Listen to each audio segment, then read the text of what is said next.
Story 1. The Masked Man Who Wouldn't Leave Us Alone. I never thought moving into our dream home could make me feel watched before we even unpacked a single box. At first, it was just the feeling, like someone was lingering in the shadows of our garden, waiting. We had finally found the house that felt like it belonged to us, a modest two-story on a quiet street lined with old oak trees, the kind of place you imagine raising a family. It was perfect. The previous owners had left a note saying the neighborhood was peaceful, that neighbors were friendly, and that the garden bloomed in every season. My partner Jenna and I were ecstatic. The first night, the house smelled like fresh paint and pine cleaner, and the floors creaked under our feet as if they were welcoming us. We unpacked cautiously, aware that we were alone in a house we didn't yet know. Around midnight, I was in the living room arranging our furniture, when I thought I saw a shadow slip past the large bay window. I froze, my heart hammering, listening to the soft rustle of leaves outside. At first I told myself it was just a trick of the streetlights or maybe a stray cat. But then I saw it again, a figure, barely visible, crouched low, moving carefully through the garden. I tried to shake it off and didn't tell Jenna. The next morning, we found something odd. The path leading to our back door had been walked down to bare dirt, as if someone had cut across the grass to get closer. It didn't make sense. We hadn't seen anyone, and the street was empty. I chalked it up to overthinking, but Jenna's face was tense, her eyes scanning every corner of the yard.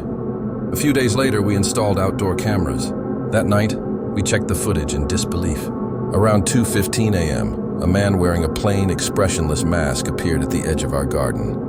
He moved slowly, deliberately, stepping over flowers and avoiding the shrubs like he knew exactly where he was going. Then, right before leaving the frame, he reached up to one of the cameras and smashed it, leaving us staring at broken wires in the morning light. We called the police and filed a report, but there wasn't much they could do. There were no signs of forced entry, no prints outside, and no neighbors had reported seeing anyone. They suggested it could be a prank, or someone casing the neighborhood. But the idea of a prankster who knew the layout of our home, who was brave enough to cut through our garden in the dead of night, didn't feel right. The masked man's appearances grew more frequent. He didn't just walk across our garden anymore. He lingered. Sometimes we'd catch glimpses of him pressed against the other side of the living room window, standing there for minutes before disappearing into the darkness. Once I woke up to the sound of our sliding glass door rattling. My heart stopped as I crept to the window, expecting to see a branch or an animal. Instead, the mask stared back at me, emotionless and still, barely a meter from my face. I stumbled back, my stomach twisting, and when I dared look again, he was gone. Jenna started sleeping with the lights on, and I began carrying a baseball bat everywhere I went in the house. We stopped going into the garden at night. Even during the day, the feeling of being watched lingered.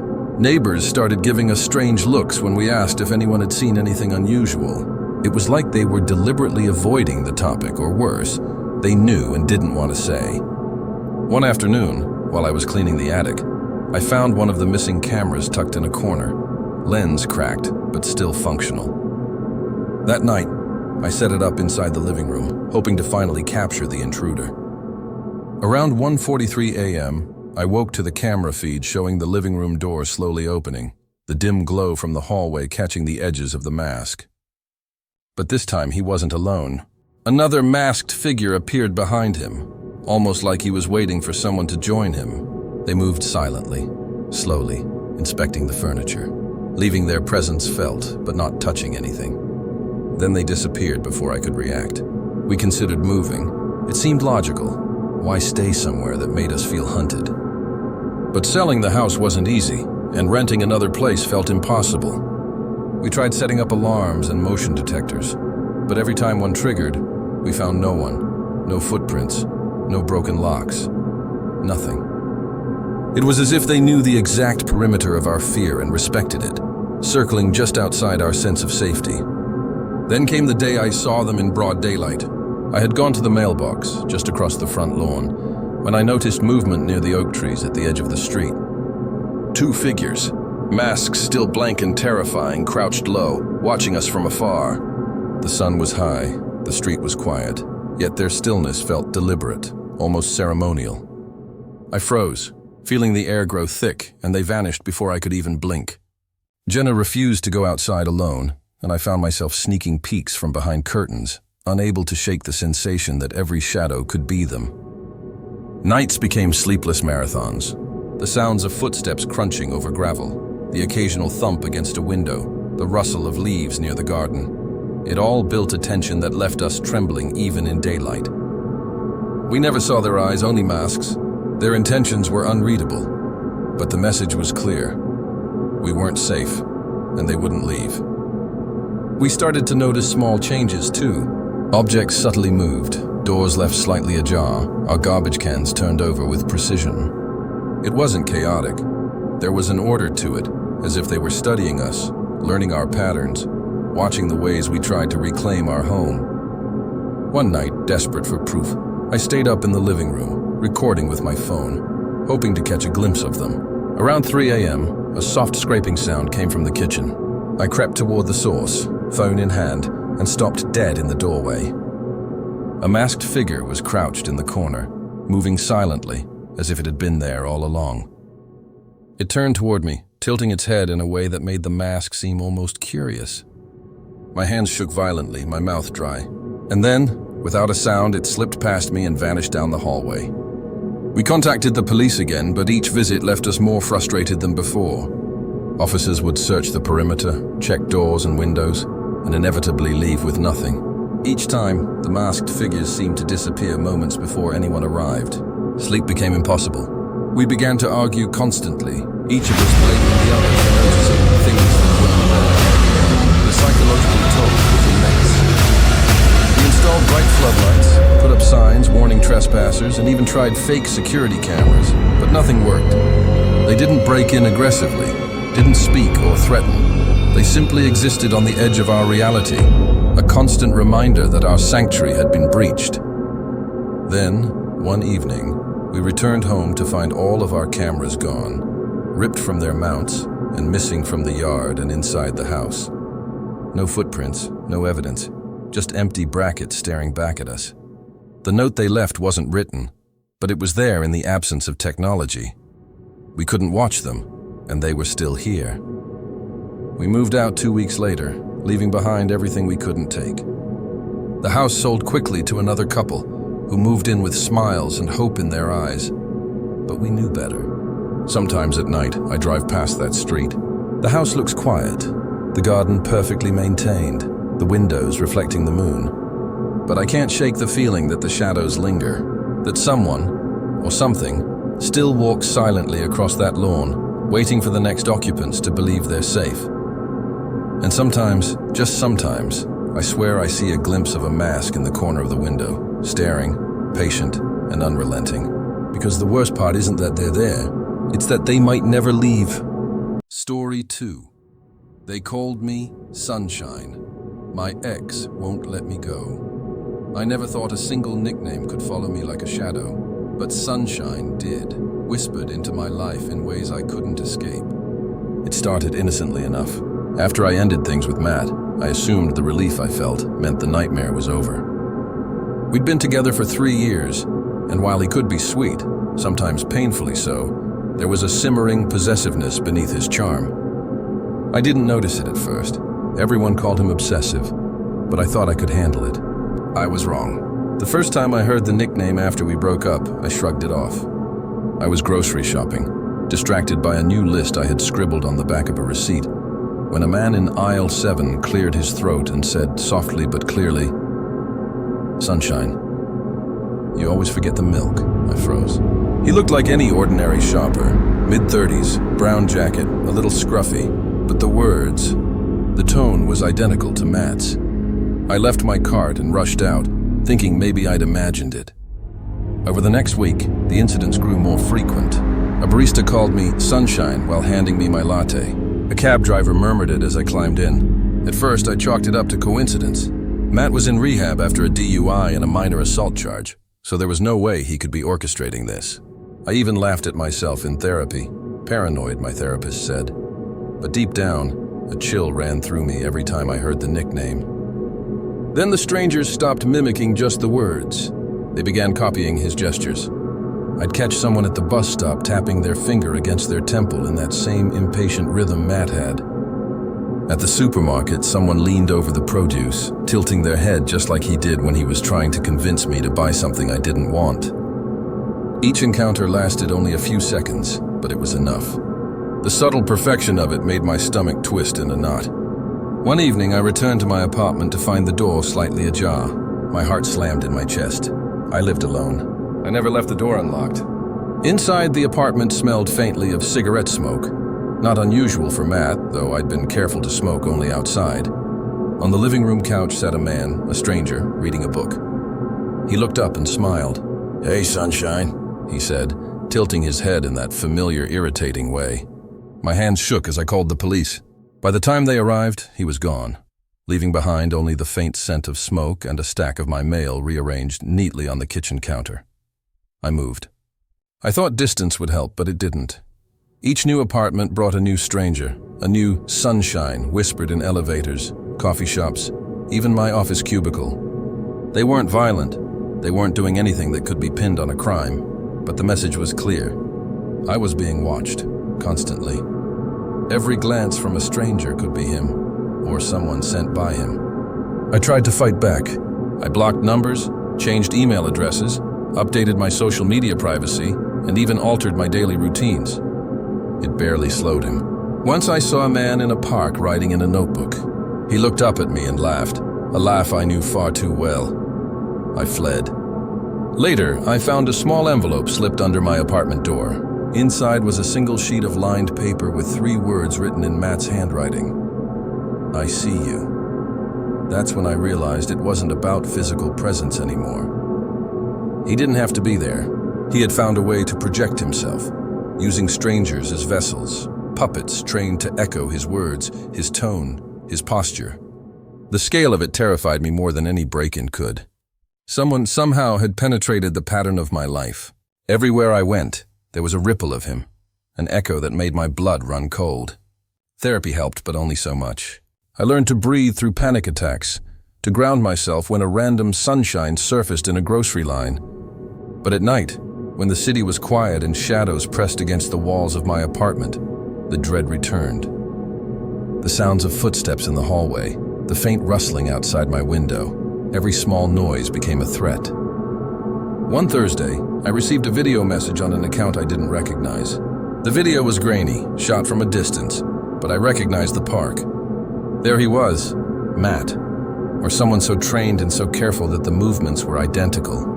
He didn't approach the camera. He didn't say a word. He just stood, smiling, head tilted, hands in pockets. The way he used to wait for me to notice him. The way he had waited for me during our relationship. I sat frozen, staring, and the sound of a soft, almost inaudible whisper reached my ears through the video. "Sunshine." I tried to report it, of course. The cops were sympathetic, but there was no crime without a direct threat, no assault, no physical contact, just the psychological harassment that left no trace. The strangers couldn't be linked to him, not easily. Matt was in rehab, supposedly under surveillance himself. Yet there was proof of his influence everywhere. I stopped going to bars, stopped walking alone, stopped trusting the world outside my apartment walls. Grocery stores became a battlefield, coffee shops a minefield. Even my friends grew nervous. Sometimes someone would accidentally echo the nickname in conversation, and I would bolt out of the room, heart hammering, afraid it wasn't so accidental. The final straw came a few nights ago. I woke to the sound of someone tapping on my window. I froze. The night was still, the city asleep. Through the slats of my blinds, I could see a figure standing on the ledge outside, just staring. I dared not scream.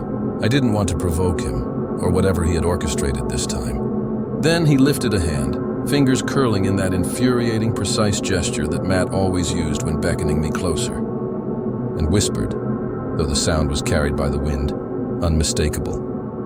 "Sunshine." I ran. I packed a bag in seconds and left my apartment, not knowing where I could go that wasn't already compromised. I spent the night in a motel on the outskirts of the city, lights on, doors locked, my ears straining for any sound. And still, even as I write this now, in a place I hope is safe, I can feel it. The sense that he's here, or someone acting on his behalf, someone who knows exactly how to press the buttons in my mind. I can't leave my room without checking every corner, every shadow, every passerby for that tilt of the head, that whispered nickname. I have no idea how far this goes, how many people he's trained, how many strangers are now extensions of him. I don't know if the therapy works, if police intervention is possible, if moving to a new city will even help. All I know is that Sunshine has taken on a life of its own, a label that follows me, spoken in voices not my own, but with the weight of someone who refuses to let go. Sometimes when I'm lying awake, I convince myself it's my imagination, but then I hear it again, a soft, deliberate whisper floating from the hallway outside my motel room. Sunshine. And I realize it doesn't matter where I run. He, or whatever force he's become, will always find a way to call me back. The whisper never ends. Story 3, The Jester at the Lake House. I never should have ignored the sound of laughter echoing across the lake at night. It wasn't coming from any of us. We arrived at the lake house on a Friday afternoon, the sun low over the water, golden and almost peaceful. The place looked perfect in the photos, a 2-story wooden cabin perched right on the shoreline, surrounded by thick pines that swayed in the breeze. My wife Jenna was thrilled. Our 2 kids, Emma and Lucas, immediately ran to explore the sprawling lawn, tossing stones into the water and squealing at the ducks that drifted nearby. I unloaded the car in a kind of daze, the stress of work still clinging to my shoulders. But the quiet here was a balm. The kind of quiet that felt almost too complete. Inside the cabin was rustic but cozy. Exposed beams, a large stone fireplace, and wide windows that offered uninterrupted views of the lake. I unpacked while Jenna started organizing the kitchen. The kids' laughter drifted in from outside, mixing with the soft hum of the wind through the trees. It felt normal, safe. That night, though, the first odd thing happened. Around 11, I was drifting off when I heard a loud crash from the deck. Wood splintering or maybe something falling. Hard to tell in the dark. I grabbed a flashlight and crept to the door. Nothing, just the lake, shimmering under the moonlight and the dense shadows of the forest. I chalked it up to the wind and went back to bed, but sleep didn't come easily after that. Every creak of the floorboards sounded like a footstep, every rustle of leaves like whispers just out of reach. The next morning, Jenna tried to lighten the mood. Probably just a branch or a raccoon, she said over coffee, though her voice had a tension I couldn't ignore. The kids were already outside, building a small fort near the water's edge. I stayed in the cabin longer than usual, scanning the tree line, trying to convince myself the previous night was nothing. It wasn't until mid-afternoon that things escalated. We'd gone for a short swim, Lucas splashing around, Emma clutching her float, and when we came back, there were footprints on the deck. Small, childlike, but not matching our kids' shoes. They circled from the back door toward the edge of the cabin, then disappeared into the shadows beneath the porch. I froze, heart hammering. Jenna thought I was overreacting, pointing out that animals could leave tracks. But there was a rhythm to these steps. Almost purposeful. By the 3rd night, the house felt alive in a way that wasn't comforting. It started with noises. Low thumps from the attic, the soft scraping of wood above our heads, and then the laughter. At first I thought I was imagining it, high, musical, like a jester's chuckle. It was faint, coming from the direction of the lake. But soon it became unmistakable, the sound of someone or something dancing across the deck in the dark. I stepped outside, flashlight trembling in my hand, and swept the beam over the water. Nothing. Just the lake. Black and still, reflecting the stars. I called out, "Hello? Is someone there?" Only the wind answered, carrying the faint echo of that laughter across the rippling surface. Jenna refused to come out, pulling the kids close, whispering that maybe it was just a neighbor playing a prank. I wanted to believe her, I really did. By the 4th night, sleep was impossible. Around 2 in the morning, Emma whispered from her bed, "Daddy, I think he's watching me." I froze, sitting up, heart thundering. She described a man in a jester's costume, a twisted smile painted on his face, standing outside her window, waving. When I rushed in, there was nothing, only her trembling, wide-eyed stare. Lucas swore he saw him too, crouched in the shadows at the far edge of the yard. We tried to leave the next morning, packing in silence, but the lake had other plans. As I pulled the car out of the gravel driveway, the jester appeared, far off, across the water, impossibly still, standing in a small clearing between the trees. His painted face glinted in the sunlight. I slammed the car into reverse, adrenaline flooding my veins, and when I glanced again a moment later, he was gone. Just gone. That day, we found the first physical proof that we weren't imagining it. On the porch, carved into the wood railing, were small, precise scratches. Tiny handprints, like a child had pressed their fingers into the surface. And beneath them, a single crude smiley face, painted, I think, with something dark that stained the wood. Jenna finally agreed we weren't alone. We debated calling the police, but the idea of explaining a man in a jester costume haunting a lake house seemed insane. So we stayed, cautiously, hoping the daylight would keep him at bay. But the daylight only brought new horrors. Items moved from room to room, shadows that lingered in corners even when I turned the lights on, and always that faint, tinkling laugh. The breaking point came on our last night. We had eaten dinner quietly, trying to keep the kids distracted. I was doing the dishes when I heard it. A crash from the deck, louder than ever, followed by that unmistakable laughter, now angry, almost mocking. I grabbed my flashlight and ran outside, but the lake was empty, the surface reflecting nothing but moonlight. Then I saw it on the water. A small rowboat, no one in it, drifting toward the dock. I swear it wasn't there a moment ago. Jenna pulled me back inside, insisting it was too dangerous to investigate. The kids were sobbing quietly, huddled together. That's when I heard the whisper, soft, playful, right outside the window. Don't go. The hairs on my neck stood on end. I wanted to scream, to throw open the door, to demand an explanation. But the voice was persuasive, almost sweet, carrying a weight that froze me in place. We left before dawn, the car packed in frantic silence. I dared one last glance at the lake as we drove away. And there he was again. Closer this time, standing on the shoreline, waving, that painted smile cutting across his face like a blade. We didn't stop. We didn't look back. Weeks later, I found myself scanning the news for anything about that area, hoping for a rational explanation. Nothing. Just the usual tourist stories and vacation listings. But sometimes, late at night, I think I hear the laughter again. Soft, echoing through my apartment, like it's found me here too. And I can't help but wonder, was he ever really tied to that lake? Or did he follow us the entire way home? The thing is, I can't explain it.